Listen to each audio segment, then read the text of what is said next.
ನೋಡಿ, ನೀತಿ ಸಂಹಿತೆ ಜಾರಿ ಆದಾಗಿನಿಂದ ರಾಜ್ಯಾದ್ಯಂತ ಪೊಲೀಸರು, ಚುನಾವಣಾ ಅಧಿಕಾರಿಗಳು ಕಟ್ಟೆಚ್ಚರವನ್ನು ವಹಿಸಿದ್ದಾರೆ. ದಿನದಿಂದ ದಿನಕ್ಕೆ ಅನಧಿಕೃತವಾಗಿ ದಾಖಲೆ ಇಲ್ಲದಂಥ ಹಣವನ್ನು ಸಾಗಾಟ ಮಾಡ್ತಾ ಇದ್ದಂಥ ಸಾಕಷ್ಟು ಕಡೆ ಸೀಸ್ ಮಾಡುವಂಥ ಕೆಲಸ ಆಗಿದೆ.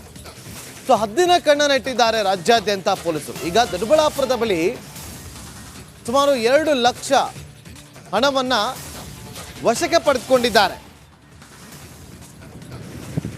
ಕಲಬುರಗಿಯಲ್ಲಿ 6.37 ಲಕ್ಷ ಮೌಲ್ಯದ ಚಿನ್ನಾಭರಣವನ್ನು ವಶಪಡಿಸಿಕೊಂಡಿದ್ದಾರೆ. ತುಮಕೂರಲ್ಲಿ 14.63 ಲಕ್ಷ ರೂಪಾಯಿನ ವಶಕ್ಕೆ ಪಡೆದುಕೊಂಡಿದ್ದಾರೆ. ನೋಡಿ, ಜನ ಕಾಂಚಾಣ ದಾಖಲೆ ಇಲ್ಲದೆ ಸಾಗಾಟ ಮಾಡ್ತಾ ಇದ್ದಂಥ ಹಣವನ್ನ ವಶಕ್ಕೆ ಪಡೆದುಕೊಳ್ತಾ ಇರುವಂಥ ದೃಶ್ಯವನ್ನ ಇಲ್ಲಿ ನೀವು ಗಮನಿಸ್ತಾ ಇದ್ದೀರಿ.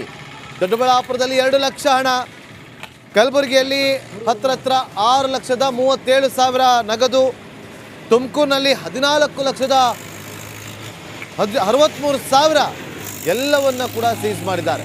ನೋಡಿ, ಅಲ್ಲಿ ಹಣದ ಜೊತೆಯಲ್ಲಿ ಒಂದಷ್ಟು ಬೆಳ್ಳಿ ಸಾಮಾನುಗಳನ್ನು ಕೂಡ ವಶಪಡಿಸಿಕೊಂಡ್ರೆ, ಅದು ನೋಡ್ತಾ ಇದ್ದೀವಿ ದೃಶ್ಯಾವಳಿಯಲ್ಲಿ.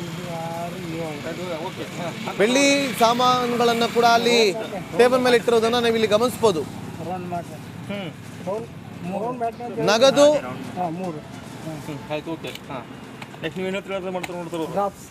ನೋಡಿ, ಅಲ್ಲಿ 128 ಗ್ರಾಂ ಚಿನ್ನ ಕೂಡ ಪತ್ತೆ ಆಗಿದೆ. ಖಾಸಗಿ ಬಸ್ನಲ್ಲಿ ಹಣ ಹಾಗೂ ಚಿನ್ನ ಪತ್ತೆ ಆಗಿರುವಂತಹದ್ದು ತುಮಕೂರಿನ ಬಟವಾಡಿ ಚೆಕ್ ಪೋಸ್ಟ್ ಬಳಿ ಪತ್ತೆ ಆಗಿದೆ. ಬೆಂಗಳೂರು ಕಡೆಯಿಂದ ತುಮಕೂರು ಮಾರ್ಗವಾಗಿ ಬರ್ತಾ ಇದ್ದಂಥ ಖಾಸಗಿ ಬಸ್ನಲ್ಲಿ ಇದು ಪತ್ತೆ ಆಗಿದೆ. ಓನ್ ವೆಹಿಕಲ್ ಅಲ್ಲಿ ಹೋದ್ರೆ ನಾವು ತಗಲಾಕೊಳ್ಳೋದಿಲ್ಲ ಅಂತೇಳಿ ಖಾಸಗಿ ಬಸ್ನಲ್ಲಿ ಹೋಗ್ತಿದ್ರು. ಆದರೆ ಪೊಲೀಸರು ಖಾಸಗಿ ಬಸ್ಸನ್ನು ಕೂಡ ದಾಳಿ ಮಾಡಿದ್ದಾರೆ. ದಾಳಿ ಮಾಡಿ ಚಿನ್ನಾಭರಣ ನೋಡಿ, ಜನ ಕಾಂಚಾಣ ಒಂದು ಕಡೆ, ಚಿನ್ನಾಭರಣ ಕೂಡ ಮತ್ತೊಂದು ಕಡೆ. ಖಾಸಗಿ ಬಸ್ನಲ್ಲಿ ತಗೊಂಡು ಹೋಗ್ತಾ ಇದ್ರಂತೆ ಬೆಂಗಳೂರಿನಿಂದ. ಅದೆಲ್ಲವನ್ನ ಕೂಡ ಈಗ ಪೊಲೀಸರು ಸೀಸ್ ಮಾಡಿದ್ದಾರೆ. ನೋಡಿ, ಇನ್ನೊಂದು ಕಡೆ ಲೋಕಸಭೆಯಲ್ಲಿ ಗೆದ್ದು ಬೀಗೋದಕ್ಕೆ ದೋಸ್ತಿ ನಾಯಕರು ಪ್ಲಾನ್ ಮಾಡಿದ್ದಾರೆ. ಹಾಗಾದ್ರೆ ಸ್ಟ್ರಾಟಜಿ ಏನು? ಇವತ್ತು ಹಿರಿಯ ನಾಯಕರ ನೇತೃತ್ವದಲ್ಲಿ ಸಭೆ ನಡೆಯುತ್ತೆ. ಬೆಳಗ್ಗೆ 10:30ಕ್ಕೆ ಬೆಂಗಳೂರಿನ ಖಾಸಗಿ ಹೋಟೆಲ್ನಲ್ಲಿ ಸಮನ್ವಯ ಸಭೆ ನಡೀತಾ ಇದೆ. ವೆರಿ ಇಂಪಾರ್ಟೆಂಟ್ ಕ್ರೂಷಿಯಲ್ ಮೀಟಿಂಗ್ ಇವತ್ತು ದೋಸ್ತಿ ಪಾಳೆಯದ್ದು. Yediyurappa, H D Deve Gowda, Vijayendra, H D Kumaraswamy, R Ashok ಇವರೆಲ್ಲರೂ ಇರ್ತಾರೆ. ತುಂಬಾ ನಿರ್ಣಾಯಕವಾಗಿರ್ತಕ್ಕಂಥ ಸಭೆ.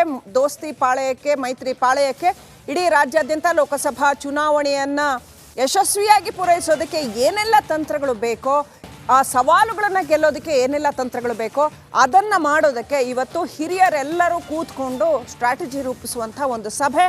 ಸೊ ಈಗ ಆಲ್ಮೋಸ್ಟ್ ಟಿಕೆಟ್ಸ್ ಎಲ್ಲ ಫೈನಲ್ ಆಗಿದೆ. ಒಂದು ಹಂತದ ಗೊಂದಲಗಳಿಗೆ ತೆರೆ ಬಿದ್ದಿದೆ. ಕೆಲವು ಅದು ಕೊಪ್ಪಳ ಇರ್ಬೋದು, ಒಂದೆರಡು ಕಡೆಗಳಲ್ಲಿ ಕೆಲವು ಸವಾಲುಗಳಿದೆ. ಅದನ್ನು ಮೀರೋದು ಹೇಗೆ ಅನ್ನೋಂಥದ್ದು ಸೇರಿದಂತೆ ಅನೇಕ ರಣತಂತ್ರಗಳನ್ನು ರೂಪಿಸುವಂತಹ, ಮುಂದೆ ಹೇಗೆ ಹೋಗೋದು ಅನ್ನೋದಕ್ಕೆ ರಣತಂತ್ರವನ್ನು ರೂಪಿಸುವಂತಹ, ಚುನಾವಣೆಯನ್ನು ಗೆಲ್ತಾ ಹೋಗೋದು ಹೇಗೆ ಅನ್ನುವಂಥ ಸ್ಟ್ರಾಟಜಿ ಮಾಡುವಂಥ ಒಂದು ಇಂಪಾರ್ಟೆಂಟ್ ಹೈ ವೋಲ್ಟೇಜ್ ಮೀಟಿಂಗ್